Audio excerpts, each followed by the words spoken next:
Now that I'm a little bit older, like it's less about, you know, what I look like, what my body looks like, and it's more like what my songs sound like, what people think. Like there's still always that avenue of like, you know, judgment, like constantly, you know, but I'm trying my hardest to like really rebel against the whole, you know, perfectionism and, you know, Snapchat and like Instagram, like this whole world where everyone's like perfect all the time. Like I try to just be cool with whatever is like right now, and I think I grew there. I think that took a little while. You can take one thing. Maybe your bag.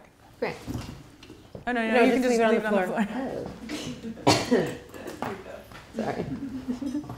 When I was like in the crazy bubble of like my 6 years on tour, like everything's sort of blurry. It all ended this past October, and I remember saying to myself... So until October you were on tour for 6 years? Yeah.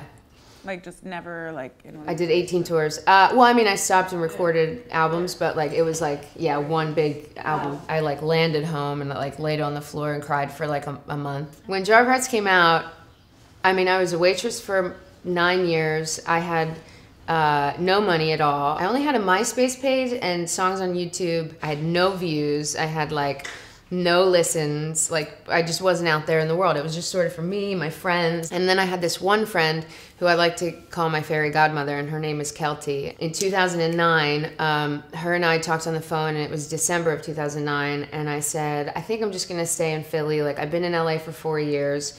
You know, nothing's happening. She's like, well, you didn't play one show. Like, don't you want to do this? And I'm like, no, like, maybe I'm just supposed to write songs for other people. Like, I don't want to play shows. Like, I can't do it. I was so afraid. It's so funny because that is still my reaction. People are like, all right, showtime. And I'm like, oh, you know, but I just go. Like, something changed in me where I like, was like, my feet just walked me out. My best friend was like, all right, here's the deal. She's like, I'm coming to LA and I'm going to manage you. And I was like, okay, well, I have 3 jobs, so good luck. She's not doing anything, like just chilling and like trying to book me open mic nights and things, and I just like don't do it. And you just don't show up? No, I just like cancel every time. Like I don't want to. And so, except one time, most people don't know this, but one time Kelty booked me an open mic night, and I go.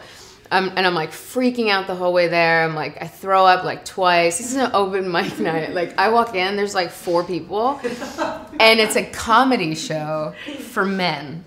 And I get up there and sing Jar of Hearts. And I was like, oh my God, this isn't happening. It was like not a musical open mic night. It was a comedy open mic night. And I'm up there like, who do you think you are? Like, so, I was like, never doing this again. You know, I was like so traumatized by that. And then I tried to fire Kelty, and she's like, you can't fire me, you didn't even hire me. And we had written a letter to the universe that said, like all of our dreams and wishes for that year. And I only say this because I think it's really important. She made me sit on the phone with her and write it down, like with a pen on paper, and say, dear universe. And I was like, Christina. And then I was like, number 1, quit smoking. Number 2, play 3 shows. Number 3, meet Jason Mraz. Number 4, sign a record deal. And number 5, bask in Kelty's magic motivational moonbeams. Fast forward to January 29th of 2010, and she's like, oh my God, I just broke up with this guy, and I need you to come over and play for me my favorite song. Because she's like my only fan. Kelty's the only one that knows my songs. And so I was like, I just got home and I was like, Kelty, I'm so tired. Like, I'm in my pajamas. Like, no, I just can't. And she's like, come on, I already moved all my furniture and lit all my candles. And I was like, okay, you're my best friend, sure. And she has a little stool in the corner. She puts me on it, puts a beret on my head. And I sit there and I play her favorite song. And she does this like lyrical, emotional, you know, flailing around. No, it's called Black and Blue. And this is the part in the story where I think like a little magical Disney star like was shooting by and we didn't know. And because I wake up that morning to an email in my Facebook inbox from a guy named Tom, and he says, hey, just saw a video of you playing a song with some girl dancing, and poked around your YouTube, and like, I like your songs. Like, do you have a manager? I manage Jason Mraz. No. Yeah. Oh yeah. So I freak out. I think Kelty could hear me scream from my place. I meet, you know, these managers, and they're like, well, you know, let's just put you in the studio and make a demo. I email it to Kelty, and I email her and say, hey, best friend, look what I just did. Don't show anyone. And she says, Okay, cool, I love it. And then she immediately emailed it to Stacy Tukey, who's a choreographer on So I Think You Can Dance. And she was like, hey, maybe one day you can play this song on your show. And Stacy said, how about Wednesday? And that was 8 p.m., June 30th, 2010. I go to the show, I took the night off of work, I got my hair done, and I'm sitting like in the very last row of the studio, and I like watch it happen. Kelty's sobbing. I'm just like, whoa, I'm so loud. Like I never heard myself that loud. And when I left there, my whole life had changed.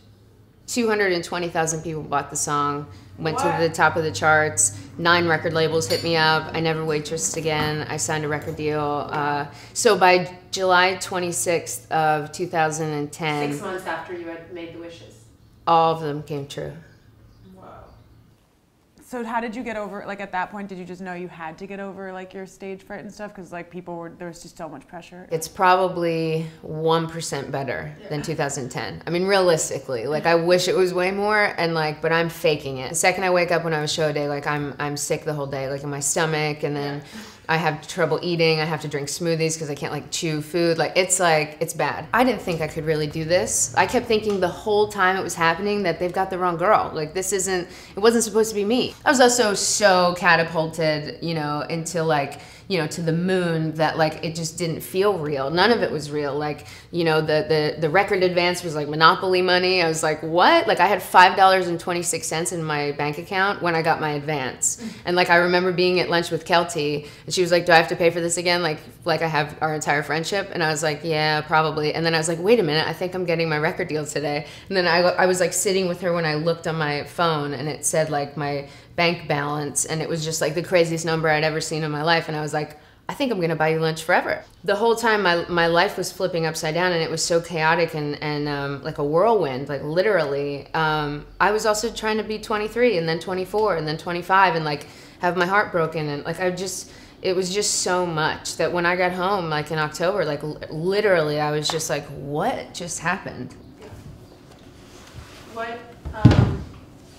So when you said earlier that like the last 6 years like was traumatic in many ways, like did you pretty much already explain that, or was there something that was like more specific than just like the general insanity of that life? Yeah. Okay. I also got sober, which was like also, a huge shift, and like I had to come to the realization I needed to be sober. So there was like, sadness and darkness there, and then getting sober changed my life all over again. And what does not being sober look like to you? Well, it was pretty bad, but like on the outside I still had stuff. I still had a car and a boyfriend and a job and like whatever, but I was just so sad and dark and felt like I had this like just this hole in my chest that I couldn't fill, and drugs and alcohol and food and guys and all this stuff wouldn't fill it. My perception of the world is a little bit off, and I feel like that's just true for me my whole life. Like I always felt uncomfortable, I always felt different, and so that manifested itself in different areas of my life, and like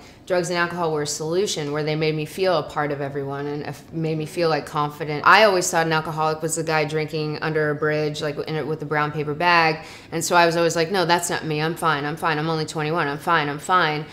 But it has to do with the feelings and the emotions. So I started to believe that my life got good, and that like I started feeling better when I got sober, because I was then open to this idea of not being the power and the source in my life, but that something else was sort of helping me out. Is that when you got back into like prayer and stuff? Prayer, meditation, before every show, I'm like, I can't do this, but I'll be all right. What would you say physically are your biggest insecurities? Probably hair. I kind of even came out like a gorilla. I always had like one eyebrow and like a mustache. People used to call me Mustache Mama, and I didn't know, so that fucked me up really hard when I found out about it. And so then I would wax. This is what no one knows. Everyone said like, what was your first thing that you bought when you signed a record deal? And I tell everyone it was my Mini Cooper, but it's a lie, because I actually went and got laser hair removal like the moment I got the record deal.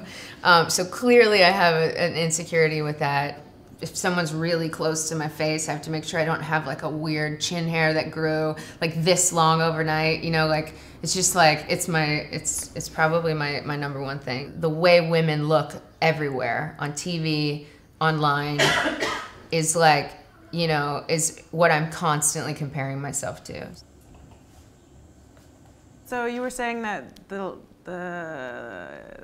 the last, I guess 2015 was the first time you were single throughout this whole period. So was dating like another thing that, like, how did that play into like the mania? I mean, I had a boyfriend since kindergarten until last year. Like, so I really needed to try being single. I always had a boyfriend. I wasn't like, you know, single and like dating a bunch of people. It was always just one guy. Then I think I did the most like cliche thing in the whole world, which is I dated my guitar player. It was like, we were together every day, you know, all of a sudden I'm like on tour, we're in a different country, a different city every single day, and like there's this like super cute, you know, guitar player of mine covered in tattoos, playing the piano, like so dreamy and like long hair and like really dirty and like really emo and like was so like bad at doing life and like just needed like fixing and like was just the messiest guy I'd ever met in my life, and I was like, yes. And so I dated him for a while, for like a year and a half, and that was the most unhealthy relationship I've ever been in. We broke up every day. In being single, I think the first couple months it was weird for me because I was like feeling that desire to not be lonely and that desire to just have someone, and then when that went away, I was so happy and I was so whole. Why in your body, in your body is it a good place to be? I'm allowing myself to love myself no matter what I look like, no matter how I show up for life that day. And that's true. That's not me just saying that. I think that's the huge difference between me 6 years ago and 10 years ago is like, I couldn't let myself, and sure, do I have difficulty feeling like I'm beautiful? Yeah, but I love myself in all different ways too. And allowing myself to have this journey that I'm on and to keep trying and being brave, like that translates to love for me, you know. I just have to be okay with who I am right now and then be open and then allow love in, really. Awesome. That was really amazing. So much. Thank you so much. That was so. Wait, I'm going to take you to you, but I just Okay. want to give you a hug. Yeah. And thank you for that. That was really, Thank you. really, really amazing. Thank you so much for watching our video and for being such an incredible supporter of StyleLikeU. We're Elisa and Lily, a mother and daughter on a mission to inspire acceptance by revealing what's underneath personal style. Through radically honest docu-style videos, we are leading the fashion and beauty industries towards self-love, diversity, and inclusion. Join our movement by following us on Instagram, subscribing to our YouTube channel, and buying our new book today.